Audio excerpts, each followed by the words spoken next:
C'est quoi être un bon bar aujourd'hui? Et surtout, qui décide? C'est ce qu'on va voir aujourd'hui dans ce nouvel épisode du Distillcast. C'est ce qu'on va explorer. Et notamment à travers une initiative qu'on a lancée tout récemment et que vous avez peut-être vu passer, qui s'appelle les French Bar Awards. Donc, et dont l'ambition est finalement de repenser un peu les choses et de toujours mieux valoriser les meilleurs bars et bartenders de France. Est-ce que jusqu'ici, tout est clair? C'est très clair. Et on s'est dit, pourquoi pas nous? Exactement. Et justement, puisqu'on parle de bons bars, eh bien, écoutez, je vérifie, ouais, tout va bien. Puisqu'on parle de bon bar, eh bien, évidemment, je ne sais pas toi, mais quand on pense à bon bar, qu'est-ce qu'un bon bar à cocktail? On pense évidemment, faut qu'il y ait des bons cocktails, il faut qu'il y ait une bonne ambiance, il faut qu'il y ait une équipe au top, mais il y a un autre élément qu'il faut. Est-ce que tu devines lequel? Oh, vas-y, je t'écoute. Tu as fait du teasing. Exactement. Donc l'an dernier, je vous disais, il faut de la clear ice. Cette année, je vous dis, mais il faut aussi du bon matériel. Ouais. Et ça tombe bien puisque... Oh, cette introduction! Exactement. Je suis ravi d'accueillir Bar Circus comme partenaire de cet épisode, puisque justement, quand on veut avoir un bon bar, il faut aussi un bon matos, des bonnes stations inox et tout. Et c'est justement ce que propose Bar Circus. Donc si vous ne les connaissez pas encore, eh bien justement ils imaginent, ils produisent des stations de bar en inox avec une palette qui est assez folle, ouais, c'est fou. Ça va du modulaire classique, j'ai envie de dire, jusqu'aux projets les plus fous. Donc très concrètement, peut-être que vous l'avez vu dans Distill News récemment, mais ils ont une station qui s'appelle Unity et qui a été récompensée récemment d'un Red Dot Design Award. Donc une récompense dans le design qui est très très prestigieuse. Donc avec cette station qui en fait qui est super adaptable, qui est simple, efficace et que vous pouvez adapter comme vous voulez. Je ne sais pas si vous allez voir sur leur site. En fait, c'est une station avec le rince shaker intégré. Vous avez des séparateurs. Vous pouvez en fait régler la taille que vous voulez pour votre speed rack, pour votre bac à glaçons, pour votre glace pilée. En fait, vous faites ce que vous voulez. Et c'est plutôt très bien conçu. Ensuite, évidemment, donc vous avez ce genre d'option avec Bar Circus, mais vous avez aussi, si vous avez des projets beaucoup plus ambitieux, je dirais plutôt de grande envergure, ils sont aussi capables de faire des stations énormes de bars de discothèque, où là, le but, c'est de faire, d'être efficace et compagnie. Donc ça, c'est une autre possibilité. Ou aussi, fait notable, ils font aussi des choses beaucoup plus fines. Et là, j'ai un exemple que vous pouvez aussi voir sur leur site. Là, ils ont communiqué récemment dessus. Ils sont capables de faire par exemple, ils ont fait un trolley pour Louis XIII, pour le Jéroboam de Louis XIII, pour faire un service à table, en fait, de Louis XIII. Donc ils sont aussi capables de faire ce genre de petites pièces beaucoup plus fines. Et puis je pense notamment, je sais pas, peut-être que vous avez un projet de bar type Connaught ou je sais pas, où vous allez servir vos petits martinis à table bien comme il faut. Peut-être que vous voulez une station dédiée à ça bien comme il faut. Donc ils sont capables, évidemment, puisqu'on parle un peu de tout ça, ils sont aussi capables de faire des choses finalement from scratch. Ça c'est vous qui voyez. Et je pense notamment à notre projet qui s'appelle Pandora. Pareil, vous pouvez aller voir sur leur site. Donc là on est sur un concept bar où en fait on voit qu'ils peuvent aller bien au-delà de juste l'agencement inox. On peut aller sur d'autres matériaux, on peut aller imaginer des choses beaucoup plus riches, beaucoup plus variées, avec vraiment, je pense que la limite, c'est juste votre imagination. Et ils sont capables, en fait, de mettre en œuvre tout ça. Puisqu'en fait, ils ont carrément un bureau d'études, en fait. Ouais. C'est une super équipe. Ouais. En plus, tu as bossé avec eux, je sais. C'était un plaisir. Ouais, et que ce soit sur des gros projets, tu vois, comme ça, que ce soit sur des petits projets, c'est top. L'équipe, elle est vraiment à l'écoute et il n'y a pas de petits projets, entre guillemets. Et je sais que moi, j'invite tous les pros quand ils ont des questions, quand ils savent pas. Alors, il y a plein de modules existants, tu vois, entre autres la station Unity et tout qui est top. Nous, on en a mis nos bureaux, par exemple. Mais tout ce qui peut être, par exemple, petit. Dites-vous qu'il n'y a pas peu de place. Il y a toujours une place minimum, mais l'avantage, c'est qu'avec Bar Circus, tu vois, sur plein de projets sur lesquels on a pu bosser sur des audits, et à chaque fois, les équipes, ils ont accompagné nos clients sans aucun problème avec des ronds d'espace de 80 cm à des espaces de 3 mètres et quelques. Ouais. Ça posait pas de problème et ils s'adaptent, ils font les soudures en France. Il y a vraiment ce côté sur mesure qui est top, quoi. Donc voilà, exactement. C'est bien, tu le vends mieux que moi. Ouais, mais j'aime beaucoup. Je salue et je fais un petit coucou à François Beautour et à ses équipes. Vous avez un retour client de première main pour le coup. En tout cas, tout ce que je voulais dire, c'est qu'évidemment, tiens, j'ai un petit exemple très concret là de côté adaptabilité qu'ils ont. Je suis allé dans un bar d'un de leurs clients où en fait, il y avait une problématique genre sur une Oshizaki là, avec les 220 kilos, quelque chose comme ça, où en fait le truc passait pas dans les escaliers. Okay. Pour l'amener dans les cuisines ou quoi. Et typiquement, Bar Circus a été capable de faire en fait sur mesure la pièce qui va avec le Shizaki là pour avoir les 120 kilos de glaçons, mais qui passait du coup dans l'escalier du bar en question. Ah, ouais. Donc c'est pour dire en fait, ils peuvent faire plein de choses. Donc ce que je voulais dire, in fine, évidemment, donc un grand merci à Bar Circus de nous accompagner sur cet épisode. Et donc évidemment, si vous avez un projet en tête de bar, que ce soit classique comme vous l'a expliqué Chris, ou complètement atypique, écoutez, n'hésitez pas à appeler François de notre part, vous serez bien accueillis. Et en plus, au-delà de ça, il y a même sur leur site, vous pourrez aller voir, donc c'est barcircus.com, il y a des fiches pour vous aider aussi, des petits articles pour vous aider à mieux définir votre projet. Voilà, ça c'est dit, je crois que... C'est beau. C'est pas mal. C'est magnifique. Donc, un grand merci à eux de soutenir ce podcast. Donc, on l'a bien compris. Pour avoir un bon bar, il faut évidemment des cocktails, une équipe, du bon matos, c'est ce qu'on vient de voir. Et si vous bossez bien, qui sait, peut-être que vous finirez un jour dans les 50 best bars. Et c'est tout le mal qu'on vous souhaite. Néanmoins, on peut noter quand même que si on est honnête, ça se joue aussi ailleurs. C'est pas juste, vous pouvez avoir les meilleurs cocktails enfin, peut-être pas, non, si vous avez les meilleurs cocktails du monde, je pense à un moment ça passe quand même. Une bonne équipe et tout, mais des fois, il y a aussi des choses un peu plus subjectives, dirons-nous, qui rentrent en jeu ou des choses tout simplement qui sortent du cadre pur du bar. Et c'est pour ça, une idée qui me trotte dans la tête depuis pas mal de temps, c'est de comment on pourrait finalement valoriser la scène bar française de manière plus générale. Et c'est ce qui a fait naître finalement ces French Bar Awards dont on veut vous parler aujourd'hui. Et ce que je te propose du coup pour en parler le mieux, c'est peut-être qu'on voit un peu les 3 points, moi, qui notamment m'ont fait mûrir cette idée dans ma tête et que j'ai notamment consolidé, on va dire, sur le site avec il y a un onglet manifeste et je te propose, c'est qu'on déroule un peu ces points et que finalement on se pose la question de comment ça marche, qu'est-ce qu'un bon bar, pourquoi, et voilà. Et qu'on vous donne envie de participer, tout simplement. Exactement. Une élection objective. Exactement. Donc le premier point en fait que je décris sur le site, que j'ai dit les bars français méritent mieux, mais en fait surtout ce que je voulais dire dans ce point, c'est qu'en fait les talents sont partout. Souvent, et notamment si vous regardez donc le classement, je vais faire un peu un focus aujourd'hui sur les 50 best, mais parce que je pense que c'est assez ça illustre bien en fait le point, c'est que finalement la scène bar française, si on prend les awards les plus prestigieux, c'est souvent réduit finalement à 3-4 adresses parisiennes de surcroît, et alors que finalement il y a des talents un peu partout sur le territoire, que ce soit évidemment dans les grandes villes type Lyon, Bordeaux, Marseille et tout, mais aussi dans d'autres spots, et je sais que toi t'en vois pas mal quand tu vadrouilles. Et donc voilà, les bars français méritent mieux, c'est ça que je veux dire, les talents sont partout. Et qu'est-ce que je voulais voir ? J'ai bossé un peu. Au niveau de la géographie, t'as beaucoup bossé. J'ai beaucoup bossé. Excusez-moi, c'est un peu décousu en ce début. Non, mais c'est vrai, ce que tu dis, non, mais je rebondis un peu comme ça va permettre à Fred de savoir où il voulait de reprendre mon souffle.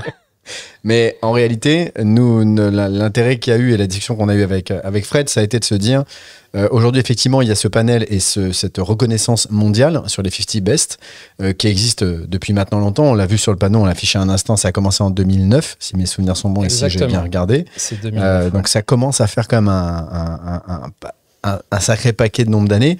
Mais effectivement, bon, bah, on se base aussi sur beaucoup d'établissements, on va dire, sur des grosses villes. Hein. Là, on regardait, on mettait que ce soit aux États-Unis.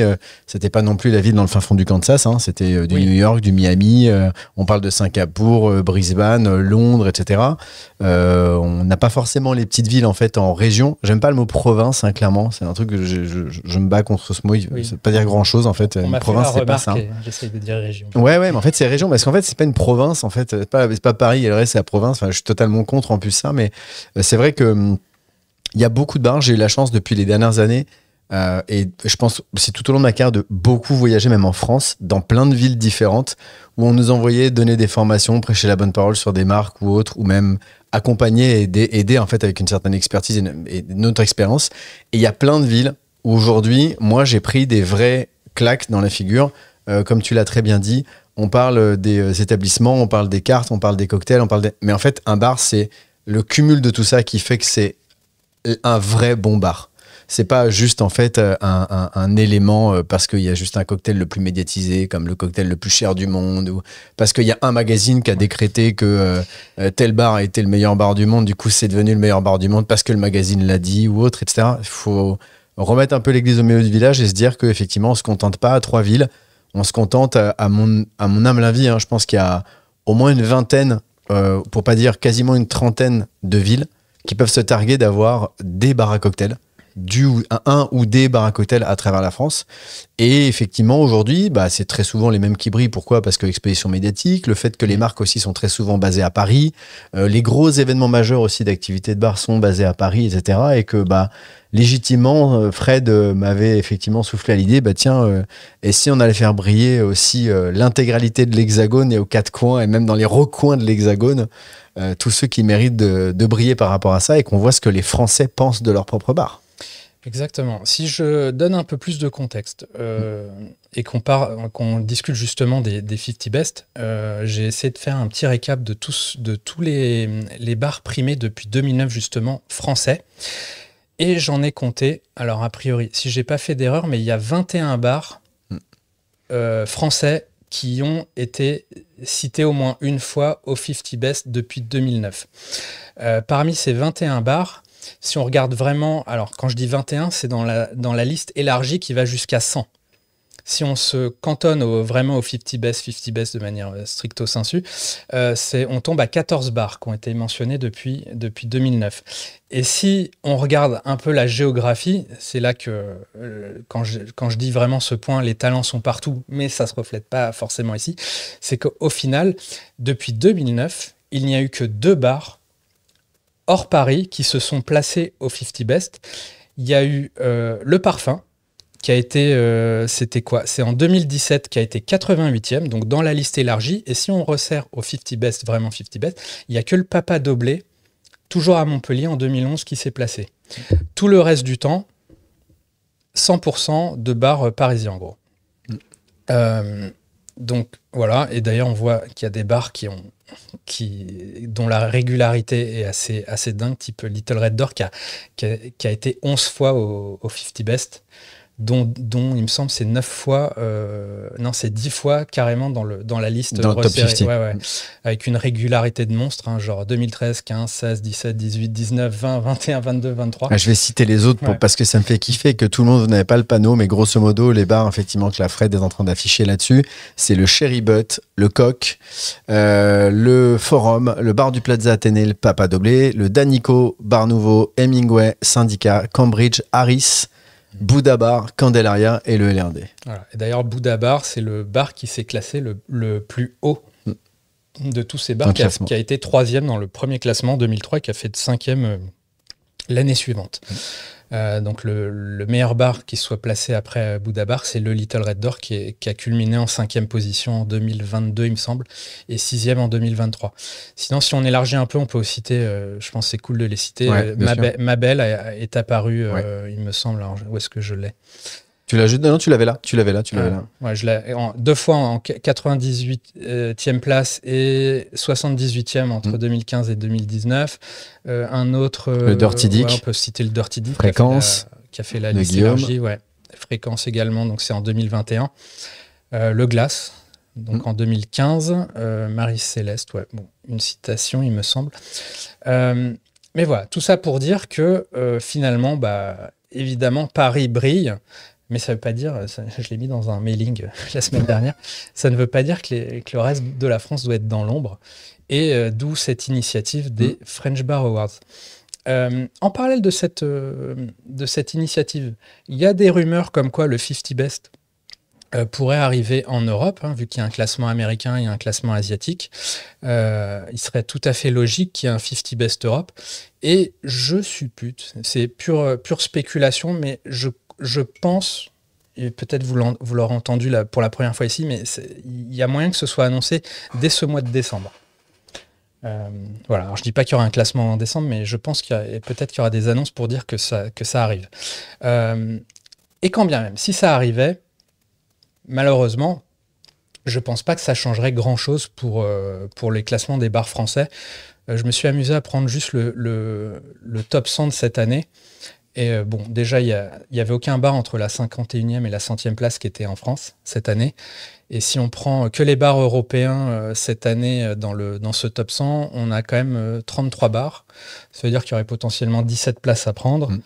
Bon, je pense que une ou deux adresses françaises et probablement parisiennes réussiraient à se classer, mais ça ne veut pas dire que ça chamboulerait pas tout, quoi. Parce que finalement, les règles seraient les mêmes.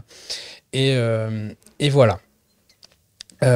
Si j'en reviens un peu à mon manifeste, si je fais un peu un commentaire de texte, c'est bien.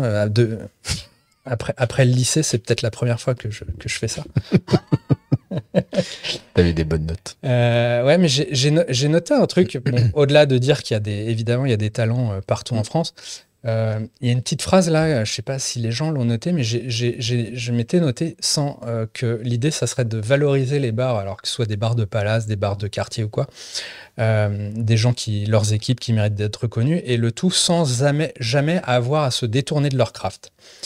Ce que j'entends par cette phrase, c'est qu'aujourd'hui, effectivement, tu l'as évoqué rapidement il y a quelques secondes, pour être au 50 Best, il y a une notion de RP, de marketing.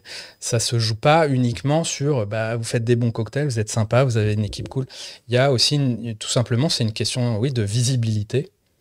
Et la visibilité, ça demande à investir des efforts, souvent aussi de l'argent, pour être visible, pour pouvoir voyager, pour pouvoir rencontrer la communauté à l'international. Et finalement, quelque part, c'est peut-être un paradoxe, on réévoquera, mais qui peut pousser certains à se détourner de leur craft, là où ils ne le souhaitent pas.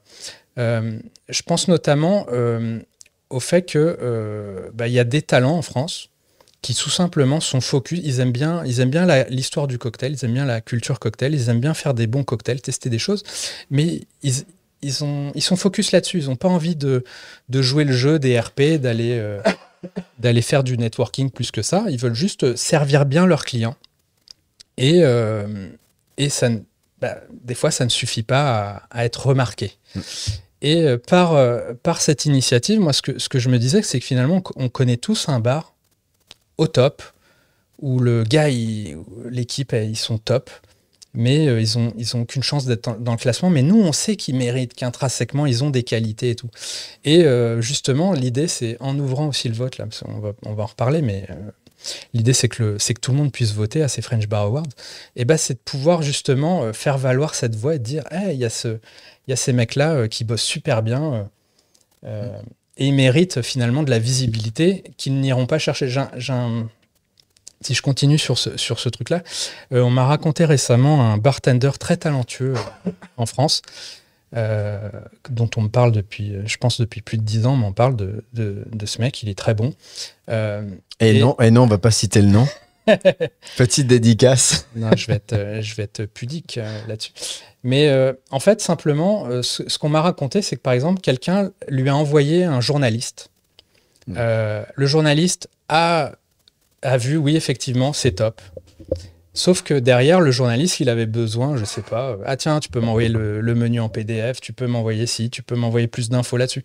Sauf que le gars est tellement focus sur sur son craft, désolé, je répète ce mot 10 fois, que je crois qu'il n'a jamais répondu aux journalistes. Sauf que nous, on le sait. Donc, nous, on pourrait voter pour cette personne et dire, voilà, il n'y a pas besoin que lui se détourne et à cette charge mentale à penser aux journalistes pour être reconnu, en fait. Et puis, il y a des établissements, attention, il y a des établissements et des pros, certains se reconnaîtront peut-être, où l'objectif de l'année, c'est de rentrer dans le top 50. La démarche commerciale, la négociation, le rapport à aller réclamer des budgets aux marques, etc., est fait exclusivement aussi dans ce but-là. C'est un objectif annuel d'avoir ces classements-là. Certains hôtels débloquent des budgets à Londres, Singapour, aux États-Unis, peu importe en fait à travers le monde, débloquent des budgets conséquents, voire colossaux, pour justement les équipes du bar, afin qu'ils puissent communiquer et valoriser du coup l'établissement à l'échelle internationale, etc. Alors très souvent, c'est des hôtels. Voilà, il y a un revenu management qui est quand même vachement axé sur la partie hôtelière aussi, qui leur permet de dégager des profits et d'aider la partie F&B dans ce sens. En revanche, ce n'est pas tout le temps le cas. Donc faut... oui. Mais je te rejoins effectivement sur ce côté, c'est un métier à part entière que de faire de la communication, et tous les très bons bars n'ont pas forcément la possibilité en termes de temps ou de budget de communiquer sur ce qu'ils font et de le faire briller. Exactement. Et au-delà de ça, je pense que quand bien même, si on parle de région, des fois, peut-être même malgré des RP, des trucs comme ça, ça reste compliqué peut-être de faire venir des jurés internationaux jusque vous, en fait. Là où finalement, des fois, on va au plus facile, on va à Paris, et on connaît les 5 adresses que tout le monde recommande, et en fait, ça se nourrit, et c'est assez dur de faire rentrer des nouveaux noms. Donc si je poursuis aussi sur l'aspect, il y a des talents partout. En fait, au-delà de vous présenter là, les datas sur les 50 Best, j'ai regardé finalement les compétitions de bartenders, les concours de bartenders qui les remportent. Et en fait, si vous regardez un peu tout ça, si je prends ne serait-ce que les trophées du bar, coucou Fernando, cette année, c'est un Lyonnais qui a gagné. Il me semble, alors si on voit le palmarès, les lauréats de cette année, les 4 lauréats, ils sont pas à Paris. Lyon, Rennes, Martillac, Rennes encore. Si on regarde les gagnants des années précédentes, on a des fois un Parisien, des fois non. Mais je sais pas, je pense à Wendy à Bordeaux. L'an dernier, c'était Guillaume Hervaux, pareil à Bordeaux. Enfin, on voit qu'il y a sur des compètes, il y a des gens qui brillent. Finalement, ils bossent pas à Paris. Donc s'ils brillent dans ces compètes, ça veut dire potentiellement, ils font du bon boulot dans leurs bars respectifs. Donc j'avais cet exemple avec les trophées du bar, évidemment. Si je remonte un peu, récemment, j'étais à la finale là, des Bartender Society. C'est un bartender nantais qui a gagné. Hein. Donc voilà, un Benoît Guérin du Centeuil Café. Sur d'autres éditions, c'était pareil. Si on regarde là, il n'y a pas longtemps, là, il y avait une compète là, sur le Calvados qui se passait, c'était à Mesure la finale, de Christian Drouin là, sur Calvados, des accords avec du fromage. C'est Colin Lac qui bosse à Dijon. Qui l'a remporté. Qu'est-ce que j'ai d'autre comme exemple sur j'avais couvert, tiens, ça sur et on salue Florian de chez Gabriel Boudier qui m'avait invité là-dessus sur les Wizard Awards. C'est pareil, hein, c'est pas un Parisien qui a gagné, hein, c'est Béranger Boutier. Où est-ce qu'il bossait Paris je ne sais. Je sais pas du tout. Mais pas à Paris en tout cas. Je crois que c'est pareil, c'est en Vendée. Je crois qu'il est en Vendée. Excuse-moi, Béranger. Mais voilà, en gros, où tu vois, là, récemment aussi, Bartender, tiens, toi, t'étais juré là-dessus, sur le Bartender Beach Challenge. Jocelyn, qui est à Nancy, lui. Donc voilà, donc on voit, ne serait-ce que de manière purement factuelle, où tu vois, j'ai Rémi Martin, Bartender Talent Academy. Putain, c'est long à dire. Pareil, c'est pas une Parisienne hein, qui a gagné. Donc tout ça pour dire, de manière purement empirique, factuel, on voit qu'il y a des gens qui brillent. Alors c'est marrant, c'est souvent des finales à Paris. Hein. Ouais. donc ils voyagent tous. Mais voilà, mon premier point, c'était ça, c'était les talents sont partout et il est temps de le faire savoir. Donc Exactement. évidemment, n'y voyez pas de ma part de l'anti-parisianisme, je suis moi-même très, très parisien. Mais Plus que moi. exactement. Mais voilà, néanmoins, je pense qu'il y a quelque chose, à équilibrer dans tout ça. Mais il faut avoir la curiosité aussi de se dire, voilà, faut pas hésiter. C'est pas parce que c'est pas cité forcément dans Google quand on bouge ou etc. Il y a toujours un bar qui vaut le coup, quelle que soit la ville, etc. Et ça faut pousser des portes. Là, tu prenais l'exemple tout à l'heure, tu parlais de établissements sur Dijon. Ouais. Monsieur Moutarde et Nuages, c'est Ouais. deux vraies claques dans la figure que j'ai pris Coucou Benoît. dans les 6 derniers mois. Je sais qu'il nous écoute. Ouais, mais c'est juste top. Voilà, c'est deux super établissements, je trouve ça canon. Et j'en ai fait d'autres aussi où on a poussé des portes, tu vois, d'un bar gin tonic en région aussi, dans une petite ville en Bourgogne, où j'ai pris aussi vraiment une super leçon. Et c'est vraiment ce genre d'établissement-là qui mérite aussi d'être mis en avant de la scène. Amen. Donc, on l'a vu, donc il y a des talents partout. Et aussi, autre point, je pense, fondamental dans cette conception des French Bar Awards, c'est de se dire aussi qu'il y a d'autres règles sont possibles, forcément. De surcroît, si on veut valoriser tout ça, il faut que ça se joue ailleurs que, notamment sur, si je suis très pratico-pratique, sur des budgets communication. Comme je le disais avant, de pouvoir valoriser des gens dont on sait qu'ils bossent bien, mais c'est juste ça les intéresse pas de communiquer. C'est l'occasion de le faire. Qu'est-ce que je voulais dire? Tac. Donc, ce qu'on a vu, et tu l'as aussi évoqué sur les 50 Best, c'est finalement les bars qui brillent. À un moment, c'est des bars aussi qui ont eu les moyens ou, à défaut, qui peuvent aussi simplement bénéficier d'une certaine aura ou du personal branding des gens qui sont derrière, hein, qui eux-mêmes ont l'occasion de voyager beaucoup et de se faire connaître, et ça c'est très cool. Mais voilà, j'aimerais montrer d'autres règles, et c'est pour ça que je crois beaucoup à une idée d'intelligence collective, où au-delà d'avoir, ou au contraire justement d'avoir un collège de gens qui votent un peu sélectionnés, qu'on puisse en fait vous ouvrir à tous qui nous écoutez ou qui nous regardez, la possibilité justement de faire valoir votre voix. Simplement parce que vous êtes des professionnels, que vous avez probablement un regard tout aussi fin que les 800 jurys du 50 Best. Mais je suis convaincu qu'on peut trouver 800 jurys juste sur la France. Même largement. Voilà. Pour info, on est à 280 inscrits là. Oui, et agir sur le côté aussi très transparent. Oui. Qu'on puisse aussi vous expliquer concrètement comment ça va se passer. On vous expliquera progressivement à travers les mois à venir les différentes étapes, comment voter, on va vous l'expliquer, etc. Comment rentrer dans le panel d'abord de jury, parce que c'est l'étape principale, hein, c'est d'abord effectivement être considéré en tant que jury, en tant que professionnel, etc. Mais surtout, vous donner tous les éléments pour être le plus transparent possible et qu'on ait une élection objective, le plus objective qui soit, et représentative du panel français. Ouais. Exactement. Donc si je rebondis sur ce que tu dis, si vous voulez vous inscrire là, ça y est, vous êtes convaincu, vous n'avez pas besoin d'écouter plus loin l'épisode, écoutez quand même, mais... Parce qu'on parle trop et qu'on fait des podcasts de 2h15. Mais rendez-vous sur frenchbarawards.com et en fait, vous avez un formulaire tout simplement. Vous remplissez le formulaire, histoire qu'on sache qui vous êtes, hein, et de s'assurer un minimum que vous êtes un professionnel, que vous êtes dans cet écosystème.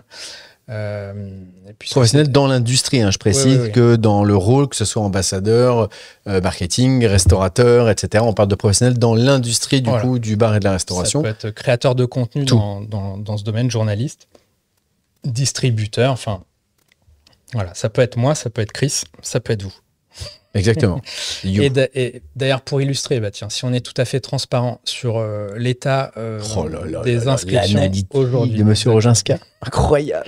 Donc, si vous ne nous avez pas en vidéo, donc sachez déjà que vous pouvez regarder ce podcast en vidéo sur Spotify et sur YouTube.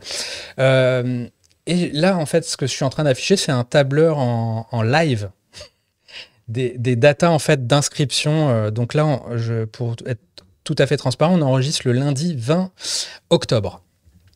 Et ce lundi 20 octobre, donc là, en live, ça se trouve, le chiffre va augmenter devant nous.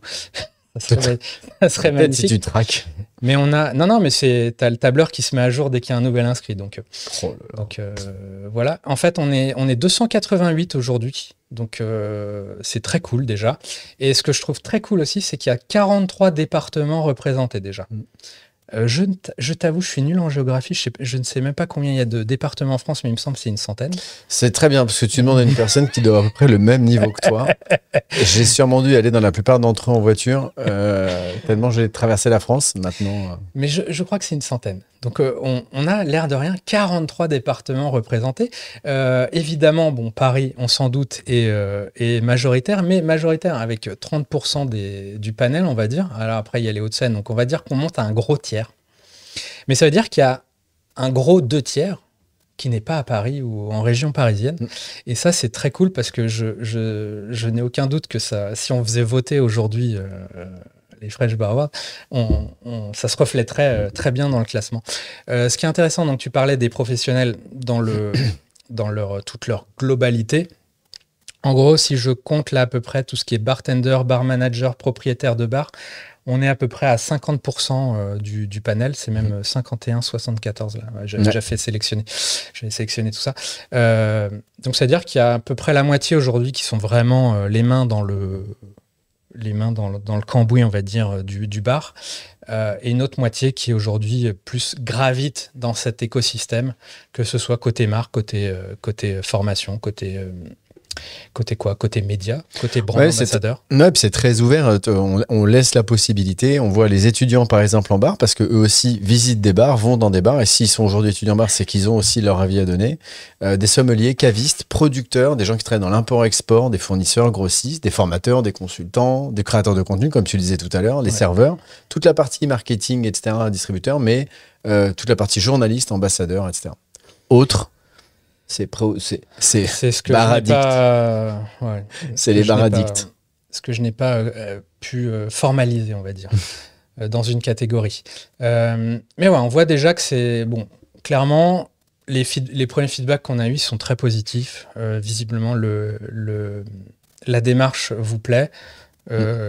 Espérons que ça continue et qu'on sera très nombreux à voter en début d'année prochaine.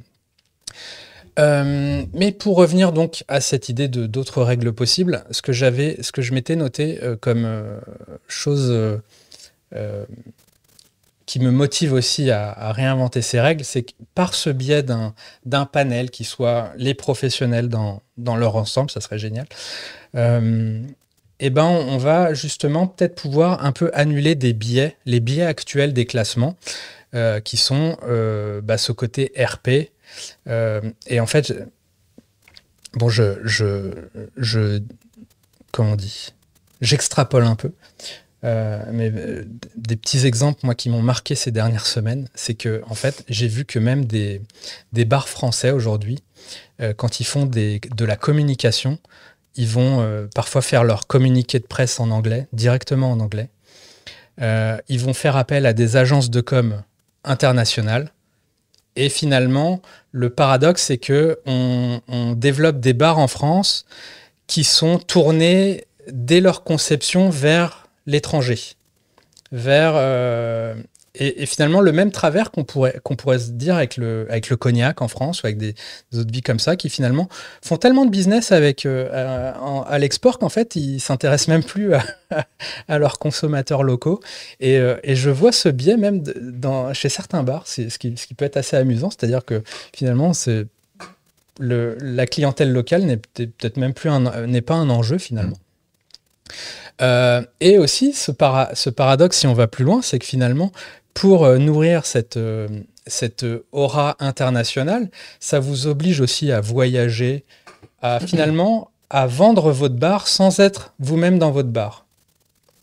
Ce qui fait que peut-être vous dévaluez votre offre dans votre bar pour aller la valoriser ailleurs que dans votre bar. Je ne sais pas si tu vois ce paradoxe assez incroyable. Et quand je parlais de valoriser les gens qui sont focus dans leur craft, c'est aussi d'aller dans cette direction-là. Je te rejoins à 200% dans le sens où moi j'ai jamais caché mon avis à ce sujet-là. Je pars du principe qu'un bar, ce qui fait un bar, c'est les équipes. Ouais. C'est les équipes et c'est le savoir-être Le savoir-faire, c'est une chose, mais il y a le savoir-être aussi. Et un établissement, quand il perd effectivement sa figure de poupe ou son équipe, c'est une coque vide avec des jolies étagères et des belles bouteilles, quoi. Mais en vrai, c'est juste ça. Hein. C'est un truc inerte. C'est le barman et les équipes le barman, les barmaids, et sans oublier le personnel de salle, des serveuses, des hôtesses, des cuistots. Voilà, c'est l'humain qui fait la différence d'un établissement. Et pour moi, c'est quelque chose qui est névralgiquement indissociable dans ce jugement. On peut, moi ce n'est que mon avis, mais boire le meilleur cocktail du monde qui me met le plus sur le cul de la terre, c'est pas pour autant que pour moi ce serait le meilleur bar du monde. Parce que c'est un tout, et pour moi c'est une expérience d'hospitalité, c'est une expérience de moments partagés, etc. Et pour moi c'est ça, c'est pas juste boire un verre, c'est une expérience à part entière, et qu'on le voit. Hein.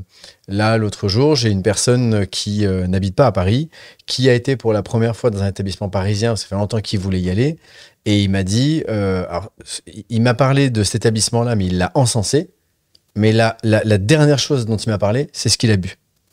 Il a adoré l'ambiance, la relation, la manière dont on s'est occupé de lui, ce qu'il a ressenti, etc. Et il a dit, et en plus, j'ai bu un super drink. Voilà. Et en plus, j'ai bu un super drink. C'est on top of that. Voilà. J'ai bu en plus un putain de cocktail.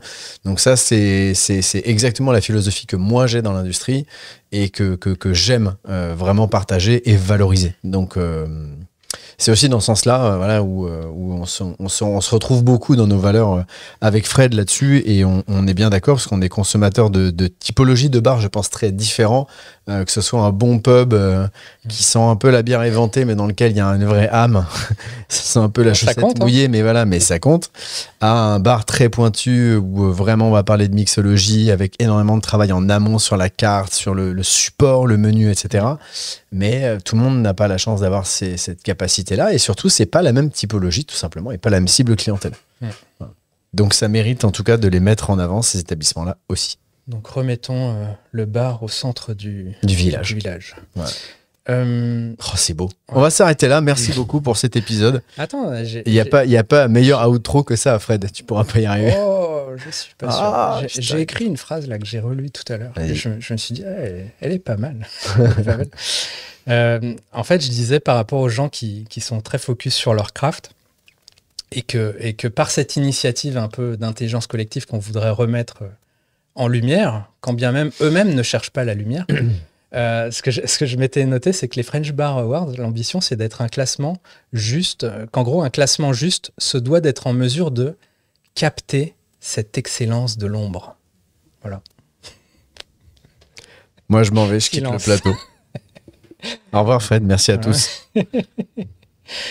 Et c'est vrai, c'est vrai. Mais voilà, j'ai noté ça tout à l'heure, je l'ai relu, je fais, c'est moi qui ai écrit ça. Mais c'est beau. Donc voilà, l'idée c'est aussi de se dire, vous, moi, on connaît tous un bar incroyable, et finalement c'est le moment de le faire savoir avec un autre set de règles, un autre fonctionnement. Ouvert surtout. Et que ça s'appelle les French Bar Awards. Et ce qui transparaît derrière tout ça, et que j'ai noté aussi dans le manifeste, c'est que finalement, que pour être reconnu à sa juste valeur, un bar, ça nécessite finalement une connaissance terrain que vous, qui êtes en région, vous avez forcément plus que moi, vu de Paris, mieux qu'un jury international qui vient sporadiquement faire 2-3 bars dans la capitale, et finalement aucun projet, aucune initiative globale ne sera jamais capable de capter. Et quand bien même un 50 Best vient en Europe, et peut-être ça sera annoncé prochainement, ça ne va pas résoudre pour autant cette finesse de jugement qui vous appartient, vous qui nous écoutez. C'est vrai. Bref, on connaît tous au moins un bar qui mérite d'être dans ces classements. C'est le moment de le faire savoir. Voilà ce que j'ai noté. Et surtout, je rajoute un peu en complément de ce que vient de dire Fred, très souvent, on a une sorte, après ce moment des top 100, des top 50, etc., on ressent qu'il y a une vraie frustration de certains. Ça parle beaucoup, ça jase un peu, il y a une frustration qui est témoignée, et c'est aussi un de nos leitmotifs parce que on pense qu'effectivement ces bars-là ont le droit, la nécessité et méritent largement en fait d'avoir leur place dans ce genre de situation-là. Donc c'est le moment aussi, je pense, de se mobiliser un tout petit peu quand même, et puis de se dire, c'est bien, du coup, on a râlé dans notre coin, on n'est pas dedans, on est machin, etc. Bah là, même si effectivement, c'est des choses qui sont un petit peu différentes, à une échelle très localisée, mais néanmoins, voilà, nous, notre volonté, ça a été de faire briller ça et d'aller au-delà de ces frustrations et de valoriser un peu le savoir-faire français là-dessus. On a mis des années à avoir des bars français qui brillaient à l'international. Avant 2010, 2009, 2008, on entendait quand même plus difficilement parler, même 2009, clairement. On n'entendait pas tout ce qui s'est passé dans les années 70 jusqu'à aujourd'hui, oui, mais principalement des hôtels. Là, aujourd'hui, c'est le cas, mais du coup, il s'agirait maintenant d'être un peu plus wild et puis un peu plus, pas de s'auto-centrer, mais d'avoir conscience, en tout cas, de notre savoir-faire. Et comme tu l'as dit, de le mettre en lumière davantage. Ouais. On va arriver au troisième et dernier point, mais donc on l'a compris. Donc il y a des talents partout, c'était mon premier point. Le deuxième point, c'est qu'il y a d'autres manières de voir, d'autres manières de valoriser tout ça. Et le dernier point, ce que j'ai noté, que vous pouvez voir dans le manifeste, donc sur le site, c'est que finalement, écrivons le futur aujourd'hui et avec une vision qui soit beaucoup plus globale. Ce que j'ai noté, c'est que finalement, au-delà des classements, c'est pas une fin en soi. Évidemment, c'est très cool. Mais je pense qu'à travers une initiative de ce genre, on peut créer de l'émulation et avoir cette opportunité donc, de développer au-delà juste, ah tiens, il y a un classement, un tel il est numéro 1, un tel il est numéro 10, soit. Mais c'est finalement de se dire... créer une émulation dans le sens où finalement des gens qui peut-être, aujourd'hui tu parlais de frustration il y a un instant, des gens qui se disent finalement j'y serai jamais dans ces trucs, là on se donne l'opportunité justement d'y être dans un classement certes peut-être plus modeste, mais qui va finalement mettre en lumière et peut-être donner des idées à des jurys internationaux de se dire ah tiens, il y a ce truc-là qui a brillé dans les French Bar Awards, on va peut-être aller voir ce qui se passe. Et ainsi créer une émulation et aussi de se dire finalement, ça, c'est aussi un autre leitmotiv que j'ai, c'est de se dire que l'herbe n'est pas forcément plus verte ailleurs. J'évoquais finalement, nous les Français, on aime bien boire du whisky écossais, alors que on pourrait boire du cognac, du calvados ou de l'armagnac, enfin plein de choses. Nos gin, nos vodka. Exactement. L'herbe n'est pas. Et tiens, en fait, j'aimerais à travers tout ça aussi de se dire. Parce qu'il y a l'idée effectivement de lister les bars, mais j'ai dans l'idée aussi au-delà, c'est qu'on développe aussi un classement autour plus des équipes ou des individus. De se dire qui nous inspire dans cette scène française, au-delà des juste, il y a un bar il a un bon service, il a des bons cocktails et tout, c'est de se dire, ok, qui peut être inspirant à la manière des bars World 100 là, de Drinks International, et de se dire finalement, l'herbe n'est pas forcément plus verte ailleurs. On peut aussi avoir des figures de proue, de nouvelles figures de proue qui émergent. Au-delà, évidemment, on connaît tous Nico de Soto, on connaît tous Rémi Savage. Là, on voit dans le Bar World 100, il y a les gars de Vie, nouveau bar à Paris qui sont dedans. Mais finalement, j'ai le sentiment que finalement, quand on voit tous ces personnes influentes dans le bar, il y a assez peu de renouvellement, en tout cas à l'international, ça se voit pas. Et c'est aussi ça que j'aimerais faire, pouvoir réussir à développer. C'est qu'on ait d'autres, pas d'autres, mais des nouveaux modèles tout simplement. Voilà, il y a évidemment, il y a Nicole de Soto là à l'image. Il y a évidemment Hyacinthe qui fait un taf de ouf avec le Cambridge et tout, toutes les initiatives qu'ils font là avec les Global Series et tout. Mais je suis sûr qu'il y a moyen de faire émerger des nouvelles têtes avec un classement français. Et j'ai très envie de la citer. Parce que je pense que c'est un exemple qui illustre bien mon idée là. Excusez-moi si je fais des tunnels là. Mais de l'herbe n'est pas plus verte ailleurs. Récemment, j'ai fait plusieurs dîners ou des déjeuners presse pour des whiskies. Et j'en ai deux notamment qui me viennent en tête. J'en ai fait un où on a eu des cocktails par Hidetsugu Ueno. Donc, célèbre bartender japonais, vous avez peut-être vu des vidéos à minima en train de faire des magnifiques diamants avec de la clear ice. Donc, du bar High Five à Tokyo. Donc, évidemment, figure géniale du cocktail mondial. Et je suis allé à un autre dîner où on a eu des pairings qui étaient faits par Nathalie Hobb, j'imagine que tu connais, sur un autre truc. Et in fine, bah, je tiens à la citer là parce que j'ai trouvé ces pairings à elle meilleurs que ceux d'Hidetsugu Ueno. Voilà. C'est beau. Je te le dis, Nathalie, voilà, si tu regardes ce podcast. Putain, c'est beau. J'ai trouvé ça meilleur et pour moi, c'est l'illustration parfaite que,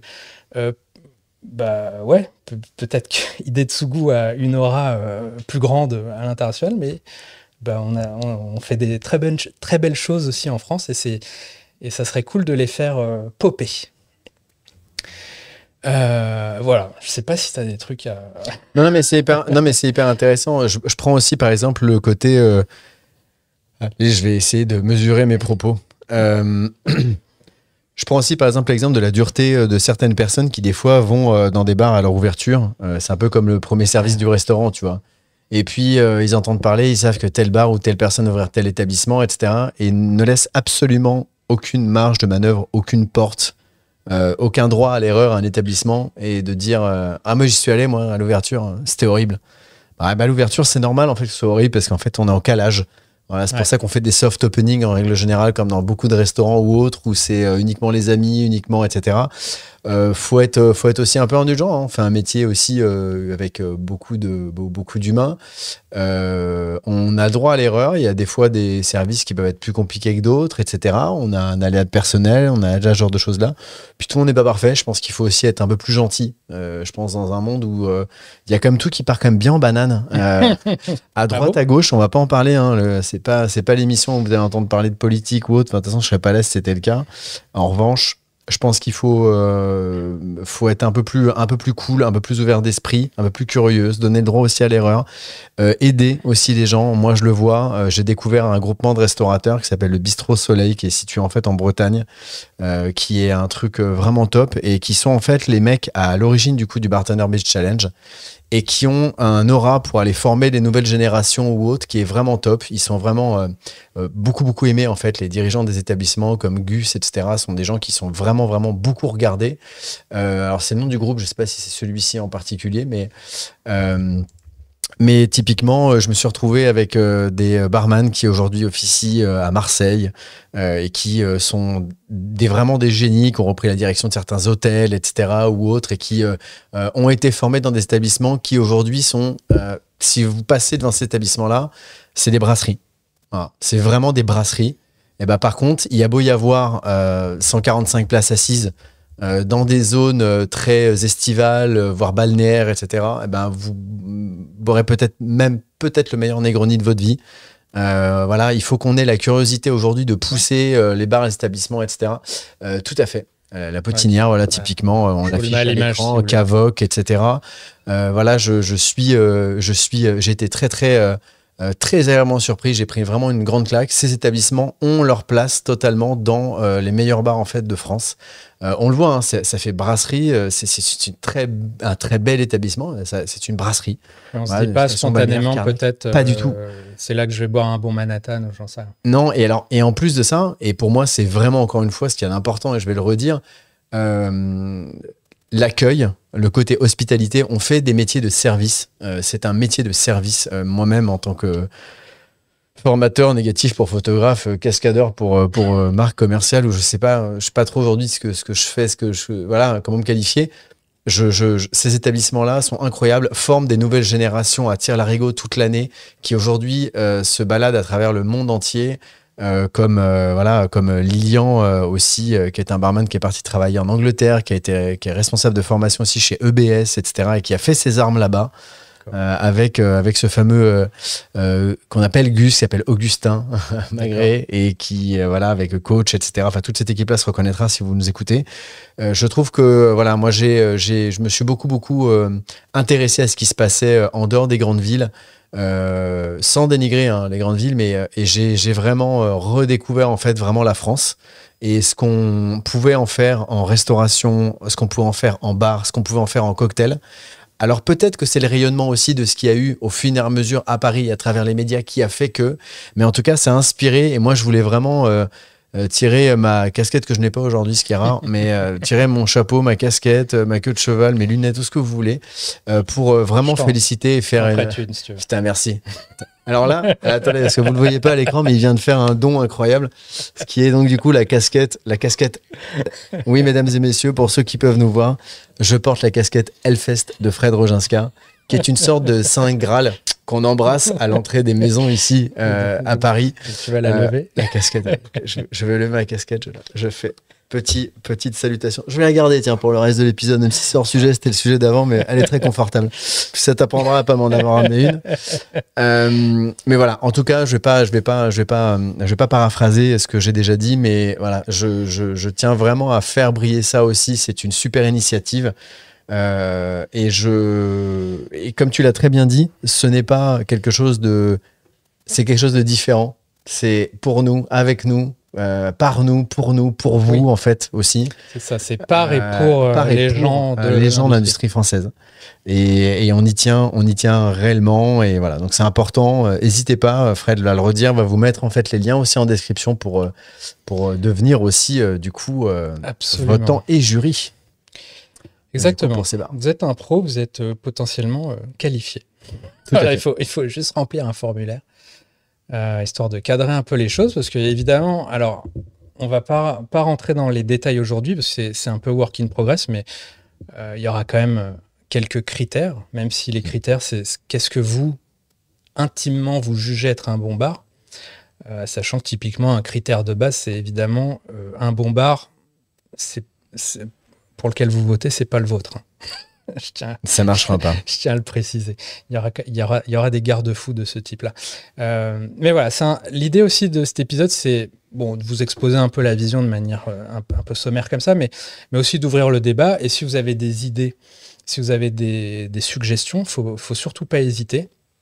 Donc je vous invite évidemment à aller sur frenchbarawards.com, remplir le formulaire. Il y a également un compte Instagram qui d'ailleurs j'en suis ravi, a plutôt bien pris là ces derniers jours.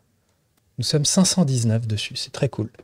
Donc merci à vous d'avoir rejoint tout ça. N'hésitez pas évidemment à partager cette initiative. Hein. Le but, c'est évidemment, donc je vous présentais tout à l'heure, et tiens, peut-être que le score a monté. Non, il n'a pas monté. On est toujours à 288 inscrits. On verra après publication. Exactement. Mais n'hésitez pas à le partager. L'idée étant que, évidemment, plus on sera nombreux, plus ça aura du sens. Et déjà, là, je trouve qu'il y a 288 avec 43, plus ça sera objectif. Il y a déjà beaucoup plus de votants que dans beaucoup d'autres élections. Si on compare, il me semble que cette année, les 50 Best ont communiqué sur un panel de 800. 800 dans le monde, donc c'est quand même une grande surface à couvrir. Je n'ai aucune idée du nombre de votants qu'il peut y avoir en France, mais j'imagine qu'il y en a peut-être 20 à 30. Voilà, si Laurence passe par là et veut me corriger, qu'elle n'hésite pas. Mais je pense que c'est ça, et peut-être ça va se développer. Puis peut-être s'il y a des 50 Best Europe, évidemment, ce qu'on souhaite, ça veut probablement dire qu'il y aura plus de votants européens. Et donc potentiellement français. Mais néanmoins, ça sera jamais autant que les French Bar Awards. Voilà. Exactement. C'est l'idée. Donc, inscrivez-vous. Ne tardez pas, même si on se donne jusqu'à la fin de l'année, mais on va communiquer plus tard sur un peu plus les timings, etc. Le timing, qu'est-ce qu'on envisage. Mais globalement, si vous devez retenir quelque chose, inscrivez-vous d'ici la fin de l'année. Début des votes en début d'année prochaine, avec l'objectif d'avoir une cérémonie à la fin du printemps. Donc je tablerai sur fin mai, début juin. Voilà, dans ces zones-là, qui peut-être d'ailleurs tombent peut-être au moment où des classements internationaux se font. Je crois que les top 500, ça se boucle peut-être mi-juin ou quelque chose comme ça. Les 50 Best, je pense que les votes ont lieu avant. Ça peut aussi, en dévoilant notre classement, un peu susciter un peu de... Je sais pas quoi dire, mais... Nébulisation, idée, voilà. Voiture, ballon de foot, pastèque. Mais voilà, donner des idées aussi aux votants internationaux qui se disent « Ah, mais oui, Mais bien entendu. Mais c'est oui, il y bien a ça sûr. aussi. Mais pourquoi j'y ai pas pensé? Voilà. Exactement. Non, mais c'est vraiment important. Très souvent, on regarde aussi ce qui se passe à l'étranger ou les initiatives en fait plus globales, plus internationales ou plus européennes. On est très souvent en train de les regarder en disant ouais, mais nous, ouais, mais nous, ouais, mais nous. Ben justement, voilà. Vous maintenant, c'est maintenant que ça se passe. Donc c'est hyper important d'y aller. Absolument. Donc, n'hésitez pas à partager cet épisode, n'hésitez pas à vous inscrire. Et on vous dit à très vite pour un prochain épisode. Pas forcément sur ce sujet, mais on a dans l'idée de le développer en tout cas. Il y a des petites choses qui arriveront. Et participez surtout. Inscrivez-vous dès maintenant. Allez, à très vite. Je crois que oui, c'est bon. On a tout dit. Il me semble. Et merci encore Bar Circus, barcircus.com. Ouais, n'hésitez pas en tout cas. Si vous avez besoin d'une bonne station pour le futur numéro 1 des French Bar Awards. Exactement. Numéro 5, numéro 8, numéro 10. Peu importe. Merci à tous. Allez.